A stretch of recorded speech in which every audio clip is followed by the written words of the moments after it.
This is the Disney Star Wars none of us wanted, but unfortunately... Well, space fans, exciting news, huh? And there's even more in part 2.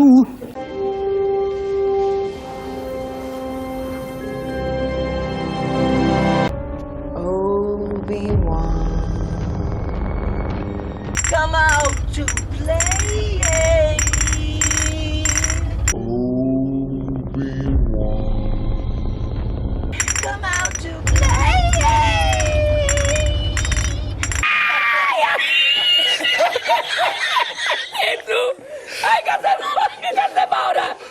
Oh boy, you know what? I need to preface this video by saying when The Force Awakens was first announced, there was a lot of backlash about John Boyega in that trailer. You know, the excruciating close-ups of his face. Lots of hardcore Star Wars fans saying that they were not going to go and watch that movie because back then, virtue signal, I don't think, was actually a term. But people were seeing the cracks starting to show in the Force. Now, John Boyega, he's a mediocre actor. Finn could have been an interesting character in maybe the hand of another capable actor and better writing, but the way that Finn was shoved literally in our faces in that trailer, we didn't need it. Even at the time I was watching it, I was thinking to myself, this is a little bit of a hard... What is this? What it's like a really... It's a message, but what is the message? That we don't have black characters or persons of color in the Star Wars universe? Are you kidding me? So I don't know what Jar Jar Abrams was trying to achieve by doing that. I mean, don't forget Jar Jar is so stupid. He didn't have Leia or Luke or Han in the same scene together in that particular movie. That's what people would have wanted, but we never got it.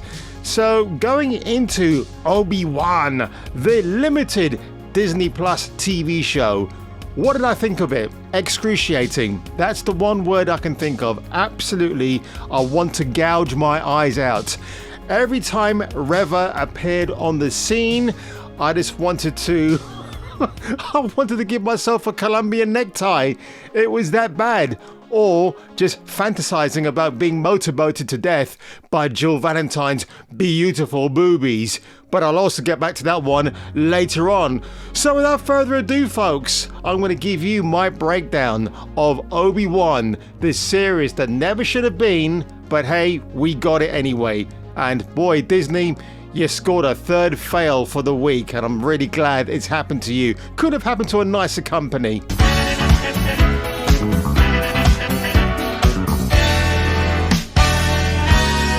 Now, Obi-Wan Kenobi, it does suffer a fool's errand for the main star, Ewan McGregor. I think he looks good, he hasn't aged a day, but he suffers from doing side quests for females or to rescue a female. It's not about Obi-Wan, the man of the show. No, it's all about Tala, Reva, and Princess Organa Leia. Oh my god. They're so wonderful. This is all part of the plan for Kathleen Kennedy. You know her, the glorified coffee maker for Mr. Steven Spielberg. How do you like it with a cream on 2 sugars? There you go, sir. But holy hell, man, this show is filled with so many absurdities, a plot that makes no sense. Why we were given this, I can only imagine, because... Now look, I've got to say one thing. It is the fault of the fans as to why George Lucas ended up selling Star Wars to Disney for $4.3 billion.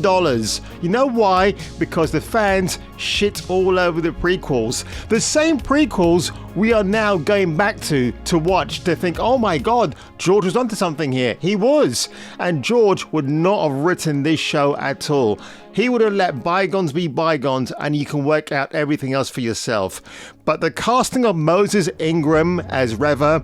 Now, Queen's Gambit was a big hit on Netflix last year, and apparently Moses is in that particular series, that film, whatever. It was a film, wasn't it? Or was it a series? I think it was a series, but I never watched it, and I do want to watch it at some point, but Now that I know she's in that, I'm not so sure that I really want to go forth and sit there and maybe suffer another insufferable performance.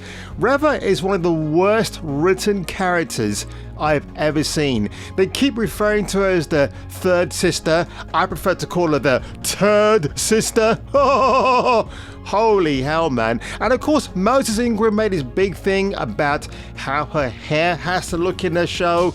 Again, I just sat there thinking, oh, here we go again. A bad pun, but I had to say it. Now, remember the film 10 with Bo Derek and the iconic scene when she's running down in the swimsuit and she's got the dreadlocked hair and everybody was losing their mind, and other quarters of that demographic were also losing their minds because, like, oh my god, you're stealing another culture's hair. And of course, why I say that, because hair shouldn't really be the big characteristic of how your character looks. But again, with Moses Ingram, it had to be like, well, I'm bringing you everything that my culture represents, and this is what it's going to be on a big fat plate. But honestly, she can't act. The motivations for Reva are so stupid. It's like, I don't know where this show's actually going. What did he want to do? Was it fan service? Hayden Christensen as Anakin Skywalker. Well, we get a de-aged version of him, and it's pretty awful, just as bad as the Luke de-aged Mark Hamill we had in The Mandalorian, and this just only gets worse. In fact, there was a YouTuber about 2 weeks ago who uploaded a better version of a de-aged Hayden Christensen, and by the way, did you really have to de-age the guy, because he still looks good from what I can tell, and the only time we get to see him is through a half melted helmet as Darth Vader, and we've got the menacing left eyes staring at Ben Kenobi. Yeah, by the way, you can't call him Obi-Wan. He's only known as Ben. Why? Because Ben these days is an old coot who likes to play with his lightsaber. And ladies, when I mean lightsaber, I don't mean the iconic weapon of a Jedi. You have the ring. And I see your Schwartz is as big as mine. But Reva goes from town to town looking for Anakin, and she's looking for the princess as well. It's just such a ridiculous plot line. And at one point, she has these arguments with the Grand Inquisitor, by the way, played by Rupert Friend. Very shortchanged in this series, but when he's on screen, he's really, really great. Rupert Friend, who was in Homeland, who took over from Damian Lewis because everybody thought the series was going to go downhill after he left, but no, as Quinn, he's one of the greatest characters ever devised for that show, which is why I can't wait to binge watch it again. It's like this dick measuring contest between the Grand Inquisitor and Reva and the other Inquisitor played by Sam Kung, and they all don't like her at all. She's got a really annoying presence, and they're trying to do a one-upmanship on each other. It kind of gets a little bit tiresome or a little bit amusing sometimes, so I really don't know why that had to be there. Why this show ever had to exist, I am still asking myself that very same question. But again, I've got to go back to Jill Valentine and those magnificent boobies, because every time this show started to bore the hell out of me, I could just imagine myself having a phone call with Hayley Atwell. Hayley Atwell, oh, I'm so glad I caught you, love. Oh, I'm such a big fan. Oh, thank you, love. Listen, I wanted to know if you're available to audition for the main lead role of Jill Valentine in a non-woke version of the Resident Evil franchise. Oh, you would? Oh, you're such a doll. Thank you so much. She got a great ass. And you got your head all the way up it. I thought the special effects were awful in places. Deborah Chow directed all 6 episodes. I think the pressure was on her to deliver the goods. Remember about 3 years ago, when this show was ready to go, they had some really, well, supposedly good scripts to film, but apparently Kathleen Kennedy came in, did the whole, no, we've got to make it more female, we've got to have more representation, and this is what we ended up with. Now, if I told you one of the plots of the show was that Reva wants to go and kill Luke Skywalker, because, you know, if you've seen The Empire Strikes Back, you know how that ended, and that's her motivations for going after youngling Luke. It's really, really bizarre. I mean, again, he's an innocent kid, right? What does he know? But there's this whole weird subliminal messaging about white man bad, female representation is good.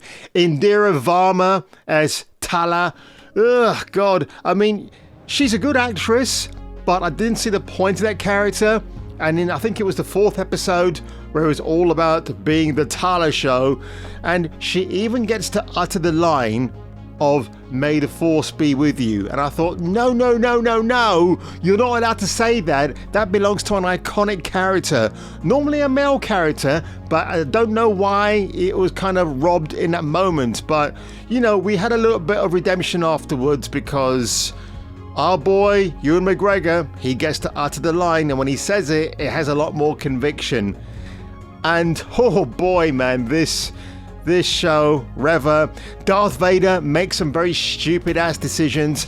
There's actually one point where he's trying to draw out a Jedi and he kills innocent villagers. He doesn't do that. He kills people who fail him or who disobeys orders. But Darth Vader going around killing innocents, he may have done it in the books. I don't read the books, so I don't know. Somebody who sees this video can correct me if they wish. And this show is absolutely god-awful.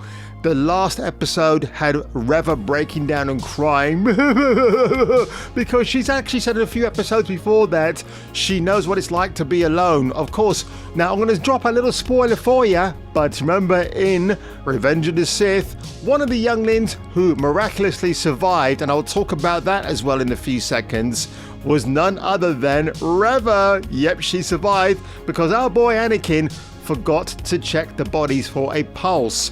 But having said that, there's a ridiculous scene in this series where all these stormtroopers get wiped out, but who's the last person standing? Of course it's Reva, because nothing can hurt Reva. I'll say this much about her character. She seems to be she desperately tries to be a Mary Sue, but she crashes and burns every other step that she can. So you remember our lady from Bond, No Time to Die, I forget the woman, Lasagna Lynch, how her character thought she was the perfect 007, but kept being usurped by James Bond in the film. There are moments in this show that feel like that. So I thought, it serves you right, because nobody cares for this character. She's a massive virtue signal for Disney. This is the Disney Star Wars none of us wanted, but unfortunately we are getting it, and there's nothing we can do about it except go on YouTube, make videos voicing our objections, and maybe one day the tide will turn. Maybe there'll be a bit of a change between the upper echelons of, say, Bob Iger, Kevin Feige, get rid of those two idiots, and obviously get Kathleen Kennedy to follow afterwards. Bring in some fresh blood, bring some people who are genuine Star Wars fans. I mean, this article here from Bounding Into Comics on the 14th of June, where they describe Joby Harold as one of the worst writers in Hollywood right now. He's penned all of the episodes for Obi-Wan, the miniseries, and he actually trips over himself quite a few times. There was an interview with Vanity Fair magazine where he basically just contradicted his version of the Star Wars canon to what it was previously, to what fans actually know it as. Now, do I purport to know the canon? No, I don't. I'm just I would say I would call myself a more than a casual fan of Star Wars. I've definitely got familiarity with it. Star Wars 1977 was the first film I ever saw at the cinema, so that'll tell you something. And I saw it for the grand price of 50 pence or 25 cents in US money. So that is it, folks. That is my overall thoughts, impressions of Obi-Wan, the one-off, hopefully, mini-event series. It is threatening to return, by the way. They kind of laid hints towards the end of the characters' exchanges. I've got to say, Joel Edgerton as Owen, he was good, but shortchanged again. And the things that his character has to go through as a on-screen father is ridiculous. Again, this whole thing about father and son bonding. You kind of see a little bit of that in this show, but it's not much. And it seems like they're trying to suppress that message to quell it, but You can't keep that down. People do like a father and son relationship, whatever avenue of entertainment that is going to be. So folks, if you enjoy this quick video today, it's quickish by my standards, make sure you leave a like below. Make sure you share this video wherever you can. And if I were you, I would check me out on my next video. So what do you do now? I don't know.